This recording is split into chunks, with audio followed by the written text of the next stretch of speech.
make sure you get your All or Nothing Gang clothing at the website, alornothinggangclothing.bigcartel.com. Now let's get into this video. Hey, yo, Dot, you don't have to explain nothing to nobody. Let's talk about why. Yo, Polly Rob, what up? My problem is, Kendrick, you don't have to explain that to nobody. You don't have to explain that to nobody.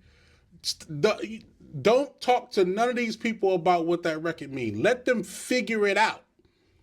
I told people a while ago, years ago, when Mr. Morale dropped, when I listened to it probably like 2 or 3 times all the way.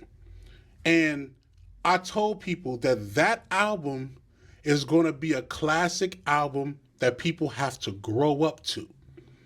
You're going to have to grow up to it. I've heard a lot of things like, oh, it's not one of his better albums. It was a lot of things that he left off the album in terms of energy and hit records or whatever. No. That album is catching up to everybody right now.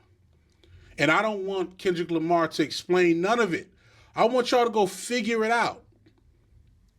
Some of the things that he was saying in his explanation of Not Like Us, he said before on the album. The vulnerability, the setups of him talking about different parts of the relationships that he had, you know what I'm saying, with his dad, relationship he had with his auntie, you know what I'm saying, Mother I Sober. That record alone, Mother I Sober, if you listen to it, please go listen to it.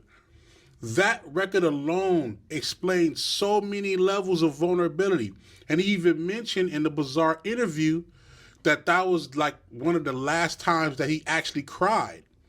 And one of the first times he cried, which, shout out to this moment, I'm mad that I missed it because it was in LA.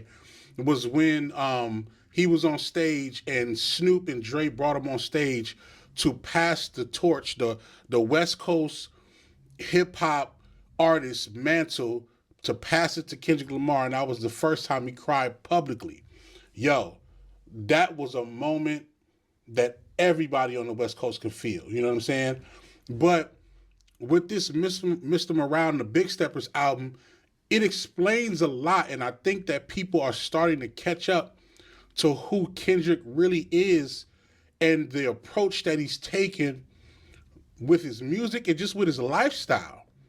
He talks about the concept of family and having children and dealing with that, dealing with marriage, you know what I'm saying, from the great side of it.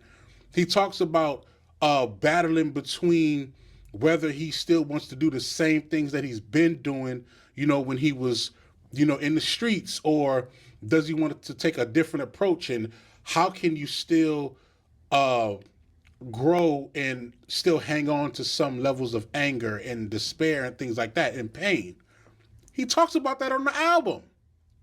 The fact that a lot of people took that album as, this is not one of his best albums, is proof, in my opinion, that a lot of people are not ready for the maturation of Kendrick Lamar.